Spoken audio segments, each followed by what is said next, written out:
Hello there, I'm Evan Cole, and today I have for you an old format match from the 2006 Hidden Legends through Holon Phantoms Worlds format. I am on the right playing LBS, and I am here with my friend Scott Creech, who is on the left playing Mewtric. This is the third and final game from this session that Scott and I recorded all the way back in 2018, and I am finally getting around to commentating over this last one here. If you would like to check out the other two videos from this session, I already have them posted on this channel, and I should have a card on the video that will send you to the other two matches. If you're curious and you haven't seen them yet, those games were from Rocklock versus Ludicargo and Dragtrode versus Mednite. So all of those are iconic decks from this format, and in this game here we have two more iconic decks for you, LBS and Mewtric. So we see here, I go first, I attach the water, and I already passed from Jirachi. Make-A-Wish is a great attack for Jirachi. It's very similar to Spiritom's Darkness Grace attack from Arceus, but without any Pokemon on the bench, Make-A-Wish doesn't really do much. So Scott here, already going to get set up, has the Mew, has the Electrike, has the turn 1 Battle Frontier, gets to go for the recharge, and Scott is already bursting off to a great start. I'm going to draw here, stare at my hand, and this is pretty much my one turn to get to play any trainers or stadiums before that Manectric EX comes into play. Looks like instead I just passed my turn, and let's see here, Scott is going to play Elm, going to get that Manectric EX. And then we already saw Scott has the Lightning in hand, going to get to Mega Shot, knock out Jirachi, and just like that, this game is over. So thank you so much for watching, and hope you had a good time, and I'll see you next time. I'm just kidding, of course. We played another game after this. Having a donk is never any fun, and it's not really fun to watch either, so we did play a full game after this. But I wanted to start off with showing off this donk to emphasize what makes Mewtric such a great deck. So in case you were not familiar, Mewtric was the deck that Jason Klaczynski played to win the 2006 World Championships. My list is not quite his. I have a couple cards that I took out of his list and swapped in that I preferred. One of them is a card that some of you might be really pleased to see is in this deck. I will not spoil it until you see it. It does come up in this game. Deck lists for both these decks are in the description, so you can always take a look at the list beforehand and guess what card I am referring to. But keep an eye out for that super cool card in the Mewtric. Now, my LBS list, it's not based on any particular list. It's structured quite similarly to the list that Chris Fulop played to a top 32 finish at Worlds that year, but it's not exactly his list. There are some tweaks, there's some card differences, but the general structure of having a very tech-heavy LBS, it focused less on pure consistency and more on the fact that it had so many options under its belt, was the direction that Chris Fulop took for his list, and that is the same direction that I took here. So starting the game off, the coin flip, I think I go first again here. Looking at my hand, I think I'm going first. So I have the Latias Star. I think I'm considering benching it just to be able to have something to do this game, but I do pass. Scott is going to go for the dual ball again, getting that one head. So likely going to get an Electrike here. So back to the donk.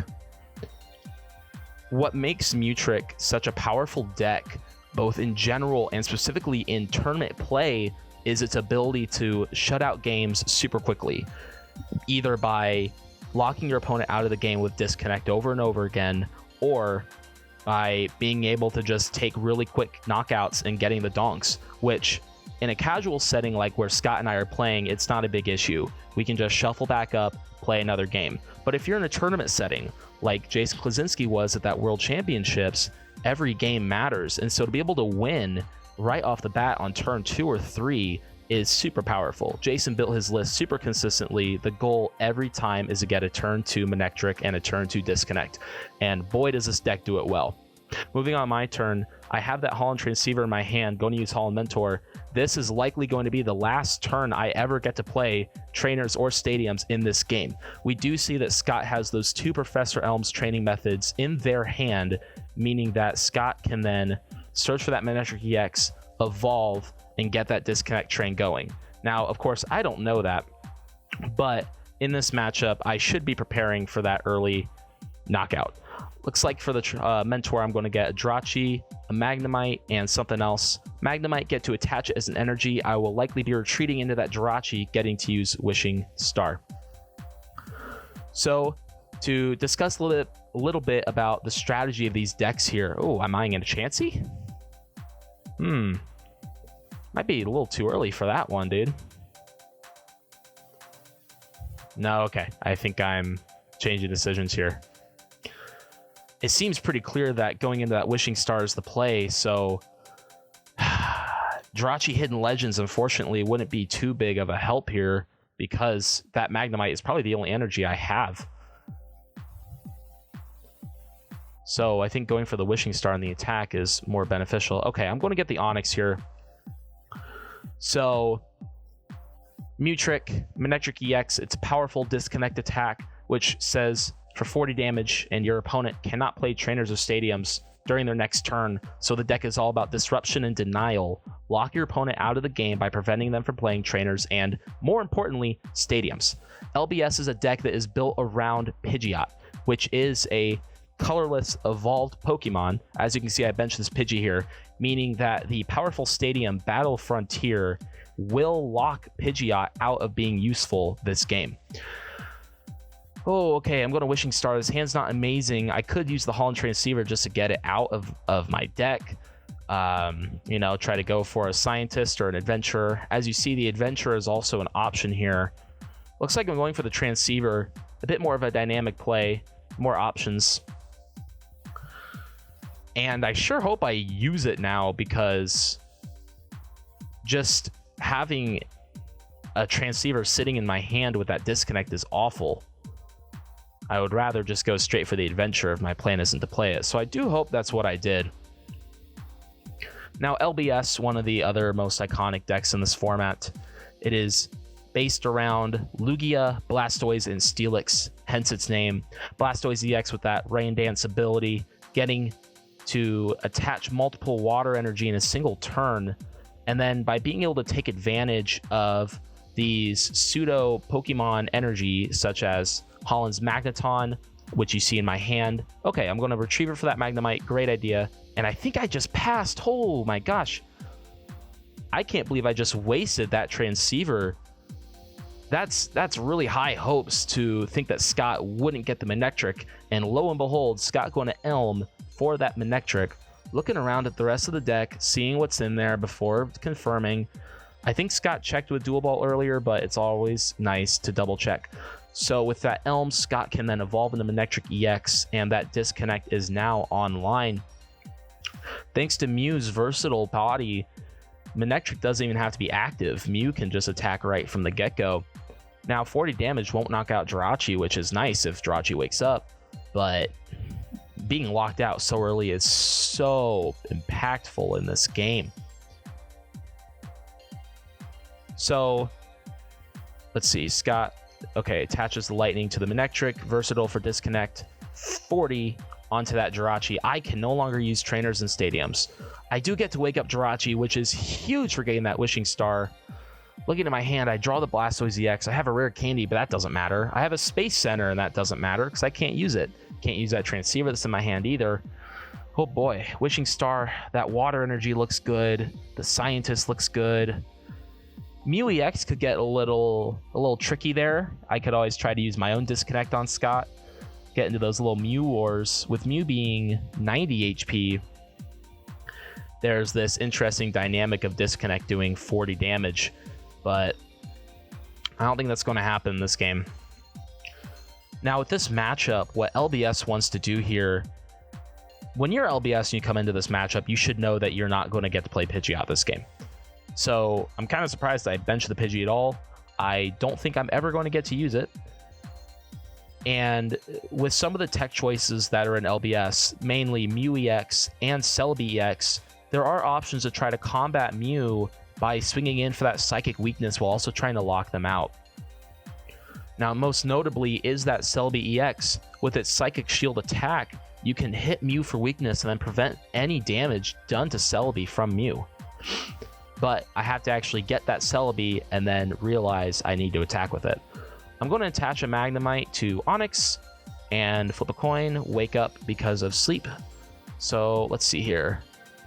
Scott draws the Scott. Going to get the Lightning, and I think they are thinking about playing the Scott. There they go. So with Scott can now search their deck for 3 combination of stadiums and supporters. Of course, right away, you have to go for that Battle Frontier. Make sure that Pidgeot will never be available in this game. Again, once Disconnect is online, I can never play stadiums. So with Mewtric's oppressive stadiums of Battle Frontier and Cursed Stone, the deck ensures that it always has a way to lock the opponent out of the game and be able to take the win from there. So Scott has a TV Reporter up the front, obviously a Battle Frontier, and let's see what that third card is. So there's Battle Frontier, Mary, and TV Reporter. Good choices. Mary and TV Reporter will allow Scott to draw more cards, and that Battle Frontier, oh, Manectric already has 2 Lightning on it too, so another Disconnect is a possibility if I somehow take out the Mew. I guess if Scott would knock out the Jirachi, I couldn't even use a POW, so Scott going to play the Battle Frontier, Disconnect, knock out Jirachi. I'm now down a prize. Looking at my hand, I see a Magneton. Oh, geez, I have a Scientist. This is bad. I might have to just put the Pidgey in the active, sacrifice it, try to stall the build up.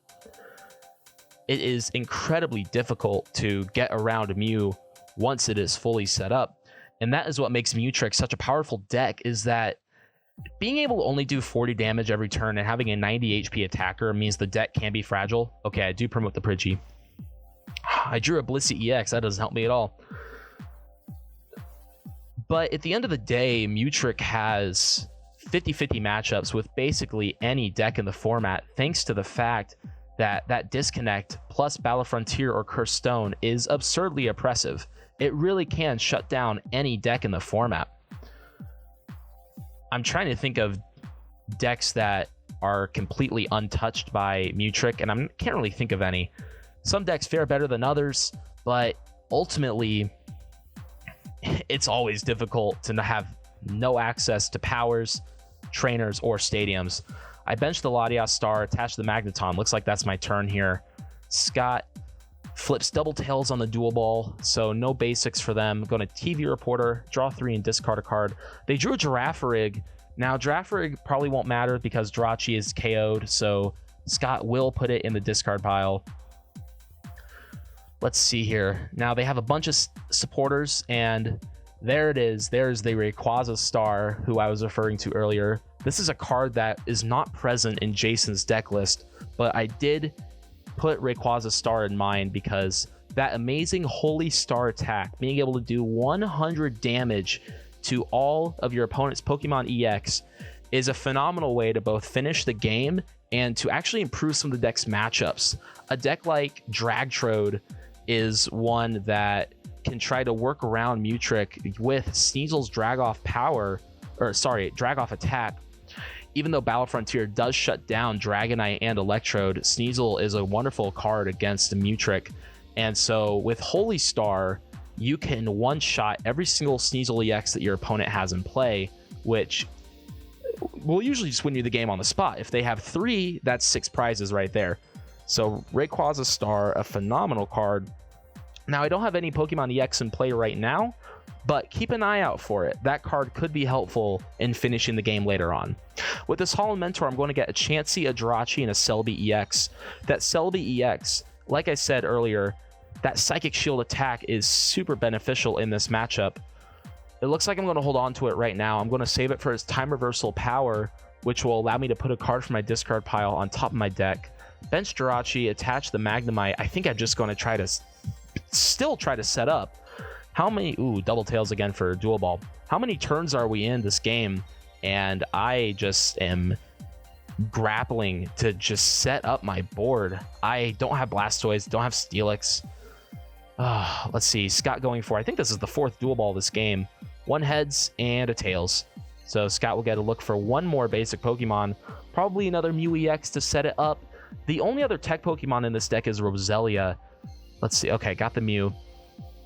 While Roselia's Flick Poison is a great attack, I think right now Scott is totally fine to not use it and just keep running on the disconnect train. Benching that Mew EX will be the move from that dual ball. And I think already Scott has a phenomenal lock on this game. I'm definitely playing catch up here, and really I just need to hope for a miracle. Scott is drawing everything that they need. They have all the supporters in the world. I think they have an energy in hand. Never mind, they don't have an energy in hand. But they do have all the supporters in the world, so that's convenient. Scott going to disconnect. Already taking 2 prizes. I still am locked out. The only good thing is that I now have bench space for Celebi. I can use that time reversal to put a card on top of my deck. I even have the Holon Scientist, so I could try to draw for it. Thinking about what to do here. This is a very difficult position. Even sitting here now, trying to think about what to do is difficult. Because that Magneton is on the bench, on the Onix, I can't attach it to the Celebi. Having no energy in hand at all means it's very difficult for me to power up any of my board. Still looking, I think I'm thinking about what a time reversal for. Looks like I'm eyeing the Jirachi, which I guess is okay. Oh man, I don't know if I can even afford to spend all that time using Wishing Star over and over again, but I am going to use the Scientist. Going to draw 2 cards, Steven and a Jirachi. Steven could be good for later, maybe try to draw in some energy, but right now I'm just going to make a wish, either getting a Wartortle or a Steelix EX. Looks like Steelix is the answer. Now, with that Mudslide attack, I could try to get myself back into the game by sniping around Scott's board. If I can knock out that Manectric before Scott gets another one, that could be a way to shut down the disconnect train. But as we know, Scott has Professor Elm in hand. Scott just drew a Lightning. And so with that, Rayquaza is getting close to powered up already. Let's see. Looks like Scott is eyeing that Elm, which is what they will go for, so they could get the Manectric. They could also try for a Holland's Electrode, but at this point, I think it's too early for that. Going for the Manectric, so now Mudslide won't even save me from the disconnect block. Just powerful stuff here from Mewtric and from Scott, playing the deck perfectly. It's such a straightforward deck, and I will admit, sometimes I find the deck be a little boring, but boy is it effective, and if your goal is to win games, Mewtric is a way to do it. If you're playing in a 2006 tournament, perhaps, I am aware of some webcam leagues doing it, or TCG1 has just included the 2006 format. As I am recording this, you can try playing Mewtric on there. If your goal is to win games, Mewtric is sure as hell a way to do it. And I think at this point, all Scott has to do is just disconnect again. Jirachi is 70 HP, but Jirachi is fire weakness. Okay, so Jirachi will not get knocked out.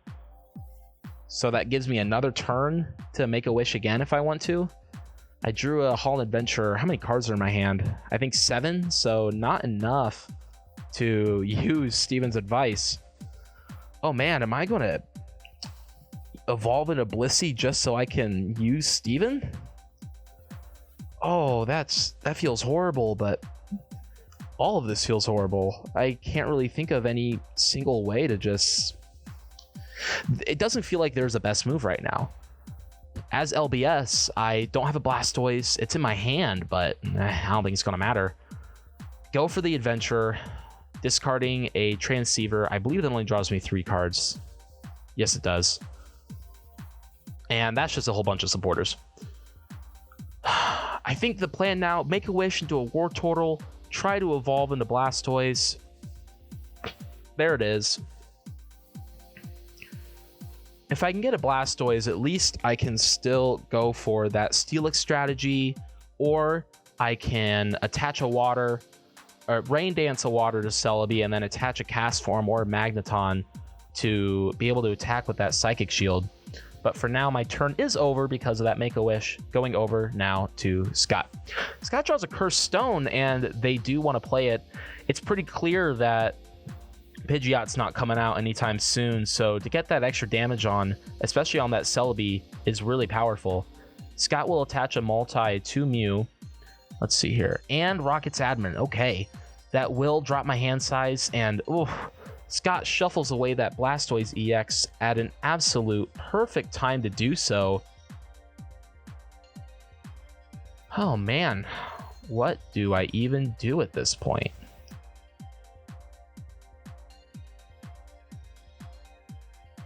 It feels like Scott has pretty much everything set up.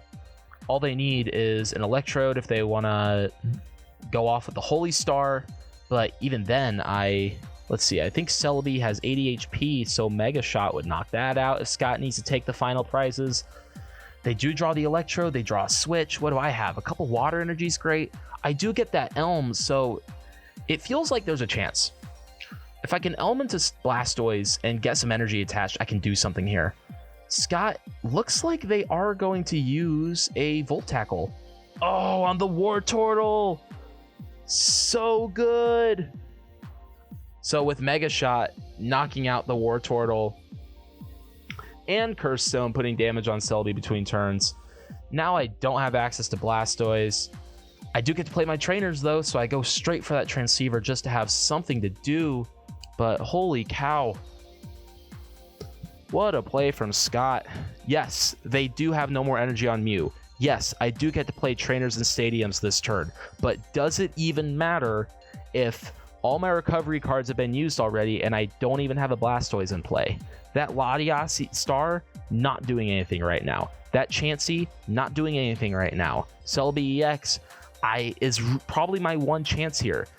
Steelix helps. Steelix great. But man, I need some sort of way to stall. Go for the Holon Farmer. Okay. Holon Farmer will shuffle those Pokemon back into my deck and I can try again. Assuming Scott doesn't just get a disconnect. And who knows how likely that is. Scott, again, does not have an energy attached to Mew, but Scott does have a Switch in hand. They can always switch into a Manectric if they need to. Oh dear.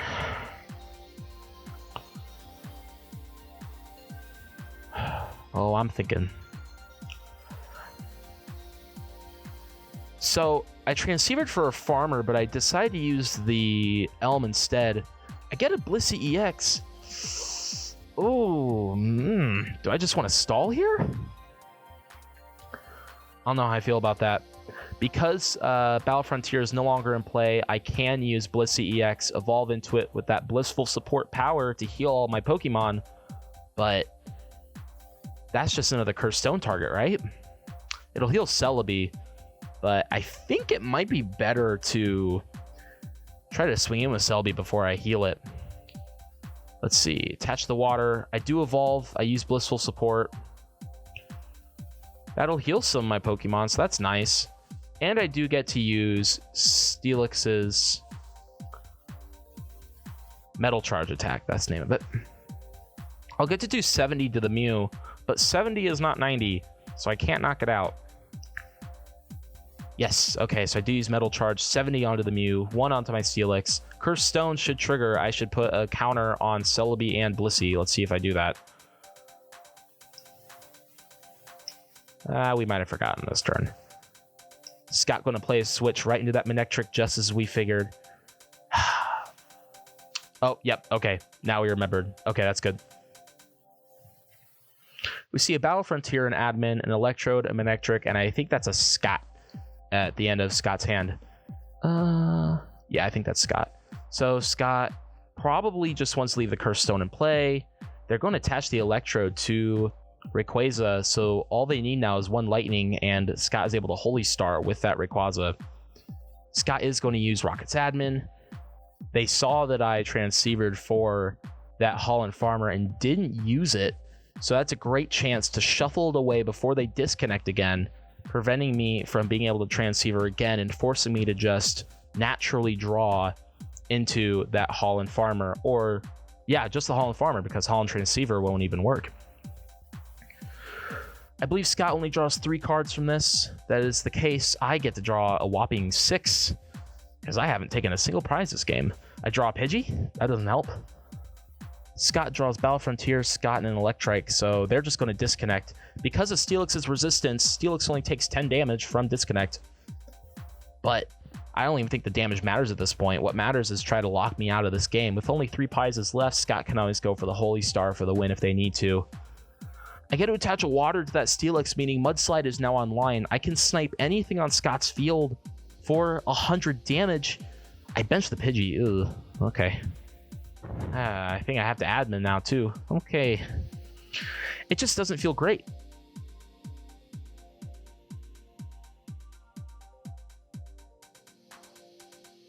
I had to shuffle in for a disruption effect. I had to do it because my hand was so bad. Now, with that Mudslide, I can either one-shot Manectric or the Rayquaza Star. If I one-shot Manectric, Scott cannot use Disconnect, at least for 2 more turns. And I do get to take 2 prizes.